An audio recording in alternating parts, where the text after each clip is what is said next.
វិញហើយនៅក្នុងវគ្គទី2ជាមួយនឹងកម្មវិធីព័ត៌មានអន្តរជាតិផងដែរព័ត៌មានអន្តរជាតិដំបូងនេះកញ្ញាបូស្រីនឹងជម្រាបជូនតែម្ដងចាមានការខឹងសម្បារបស់គីមចុងអ៊ុនធ្វើឲ្យមានភាពតានតឹងក្នុងតំបន់កើនឡើងចាមេដឹកនាំវ័យក្មេងលោកគីមចុងអ៊ុនបានបង្ហាញការខឹងសម្បាយ៉ាងខ្លាំងដល់ប្រទេសជាសម្ព័ន្ធមិត្តរបស់ខ្លួនគឺប្រទេសចិនដែលមានសកម្មភាពហាក់បីដូចជាបោះបង់ចោលកូរ៉េខាងជើងតាមរយៈដំណើរទស្សនកិច្ចទៅកាន់កូរ៉េខាងត្បូងរបស់ប្រធានាធិបតីស៊ីជីនពីងនៅថ្ងៃទី3ខែកក្កដានេះជាលើកទី1ហើយដែលនៅក្នុងពេលពីទសវត្សរ៍កន្លងមកដែលមេដឹកនាំចិនសម្រាប់ជ្រើសរើសទីក្រុងសេអ៊ុលធ្វើទស្សនកិច្ចមុនទីក្រុងព្យុងយ៉ាងសកម្មភាពទាំងនោះហើយដែលធ្វើឲ្យមេដឹកនាំវ័យក្មេងលោកគីមចុងអ៊ុនបង្ហាញការខឹងសម្បាយ៉ាងខ្លាំងដោយបញ្ចេញសកម្មភាពឌឺដងបង្កឲ្យមានភាពតានតឹងកាត់ឡើងនៅក្នុងតំបន់ដែលមានការបាញ់កាំជ្រួចមីស៊ីលជាបន្តបន្ទាប់នៅថ្ងៃទី2ខែកក្កដាកូរ៉េខាងជើងបានបាញ់មីស៊ីលរយៈចម្ងាយខ្លី2គ្រាប់ចូលទៅកាន់ដែនសមុទ្រទៀតផងការសម្រាប់ធ្វើទស្សនកិច្ចនៅកូរ៉េខាងត្បូងមុនកូរ៉េខាងជើងជាសញ្ញាមួយបង្ហាញឲ្យឃើញថាទំនាក់ទំនងរវាងទីក្រុងព្យុងយ៉ាងនិងទីក្រុងប៉េកាំងកំពុងតែធ្លាក់ចុះយ៉ាងខ្លាំងពិសេសចាប់តាំងពីមេដឹកនាំគីមចុងអ៊ីលទទួលមរណភាពហើយមេដឹកនាំវ័យក្មេងគីមចុងអ៊ុនបានអនុវត្តគោលនយោបាយមិនស្ដាប់បង្គាប់ដោយចំនួនឪពុកលោកគីមចុងអ៊ុនមិនដែលបំពេញទស្សនកិច្ចទៅកាន់ទីក្រុងប៉េកាំងហើយរដ្ឋាភិបាលទីក្រុងប៉េកាំងក៏មិនដែលអញ្ជើញលោកគីមចុងអ៊ុនផងដែរសកម្មភាពដែលចិនធ្វើប្រងើយកន្តើយចំពោះកូរ៉េខាងជើងដោយសារតែមេដឹកនាំវ័យក្មេងប្រទេសនេះបានផ្ដាច់បណ្ដាញទំនាក់ទំនងដ៏សំខាន់របស់ចិនគឺការកាត់ទោសប្រហារជីវិតឪពុកមាចាងសុងតិចនិងប៉ាពួកការខឹងសម្បារបស់មេដឹកនាំគីមចុងអ៊ុនមិនអាចដាក់បាំងនោះទេគឺបានបញ្ចេញតាមរយៈការធ្វើសម្ពយុទ្ធបាញ់គ្រាប់ពិតជាបន្តបន្ទាប់ពិសេសគឺការបាញ់សាកល្បងនៅកាំជ្រួចមីស៊ីលចម្ងាយរយៈចម្ងាយខ្លីបន្ថែម2គ្រាប់ទៀតទៅកាន់ដែនសមុទ្រកាំជ្រួចមីស៊ីលទាំងនេះកូរ៉េខាងជើងបានបាញ់ទៅកាន់សមុទ្រខាងកើតស្ថិតនៅក្នុងចម្ងាយ180គីឡូម៉ែត្រ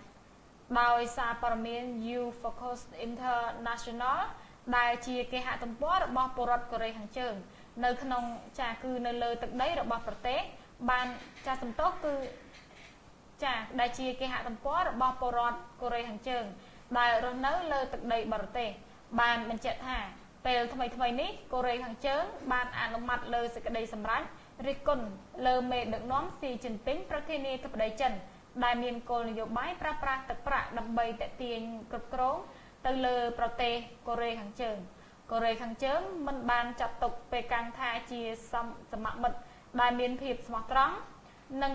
គោលនយោបាយបដិវត្តតែមួយដោយទីក្រុងព្យុងយ៉ាងនៅក្នុងពេលនេះបណ្ដាក្រុមហ៊ុនកូរ៉េខាងជើងទទួលបានបញ្ជាឲ្យឃ្លាតឆ្ងាយពីទីក្រុងប៉េកាំងបន្តិចម្ដងដោយបង្វែរទៅកាន់ប្រទេសរុស្ស៊ីនិងបណ្ដាប្រទេសសហគមន៍អឺរ៉ុបដែលមានបំណងចង់វិនិយោគចូលទៅក្នុងទឹកដីកូរ៉េខាងជើងកន្លងមកមានប្រភពព័ត៌មានជាច្រើនផ្សព្វផ្សាយថានៅតាមបណ្ដាសាលាហ្វឹកហ្វឺនយោធាកូរ៉េខាងជើងបានចងស្លាប់បដាដែលចាត់ទុកទីក្រុងប៉េកាំងជាសត្រូវនិងជាអ្នកក្បត់កូរ៉េខាងជើងក្រុមអ្នកវិភាគបង្ហាញការព្រួយបារម្ភយ៉ាងខ្លាំងខ្លាចមេដឹកនាំវ័យក្មេងគីមចុងអ៊ុនខ្វះការអត់ធ្មត់នៅពេលដែលផ្ទុះកំហឹងដោយសារមេដឹកនាំចិនបានបោះបង់ចោលប្រទេសនេះជ្រើសរើសប្រទេសដែលជាសត្រូវរបស់ខ្លួនសម្រាប់ធ្វើទស្សនកិច្ចសម្បីតែរដ្ឋាភិបាលរុស្ស៊ីក៏បានបង្ហាញការព្រួយបារម្ភអំពីសកម្មភាពសាកល្បងកាំជ្រួចមីស៊ីលជាបន្តបន្ទាប់របស់កូរ៉េខាងជើងកាលពីថ្ងៃទី2ខែកក្កដាក្រសួងការបរទេសរុស្ស៊ីបានប្រកាសថារដ្ឋាភិបាលទីក្រុងមូស្គូព្រួយបារម្ភយ៉ាងខ្លាំងក្រោយកូរ៉េខាងជើងបានបាញ់បង្ហោះមីស៊ីលរយៈចម្ងាយខ្លីចំនួន2គ្រាប់រុស្ស៊ីបានអំពាវនាវឲ្យកូរ៉េខាងជើងតបភ្ជាប់ឡើងវិញនៅកិច្ចពិភាក្សា6ភាគីស្ដីពីដំណោះស្រាយបញ្ចប់វិបត្តិបរមាណុនៅក្នុងសេចក្តីប្រកាសរបស់ក្រសួងការបរទេសរុស្ស៊ីបានបញ្ជាក់ទៀតថារុស្ស៊ីនៅតែមានទំនុកចិត្តនៅក្នុងទំនាក់ទំនងរវាងប្រទេសទាំងពីរហើយជំរុញឲ្យកូរ៉េខាងជើងរក្សាភាពអត់ធ្មត់ជៀសវាងបង្កភាពតានតឹងបន្ថែមទៀតនៅក្នុងតំបន់ ក្រោមការដឹកនាំដ៏តានតឹងរបស់មេដឹកនាំកូរ៉េខាងជើងគីមចុងអ៊ុនពលរដ្ឋកូរ៉េខាងជើងមួយចំនួនដែលមានការភ័យខ្លាចបានព្យាយាមរត់ភៀសខ្លួនចេញពីប្រទេសនេះទៅកាន់ប្រទេសកូរ៉េខាងត្បូងដែលកន្លងមកមានពលរដ្ឋជាង 20,000 នាក់ត្រូវបានក្រុមអង្គការសិទ្ធិមនុស្សកូរ៉េខាងត្បូងជួយសង្គ្រោះគេសង្ឃឹមថាកូរ៉េខាងជើងនឹងមិនធ្វើអ្វីហួសហេតុពីនេះតទៅទៀតគឺរក្សាការអត់ធ្មត់ដើម្បីសន្តិសុខនៅក្នុងតំបន់ហើយបើកូរ៉េខាងជើងនៅតែបង្ហាញការឌឺដងអាចនឹងបាត់បង់សម្ព័ន្ធមិត្តសំខាន់បំផុតរបស់ខ្លួនគឺប្រទេសចិនចាទស្សនិកជនទីមេត្រីនេះគឺជាសារព័ត៌មានចាដែល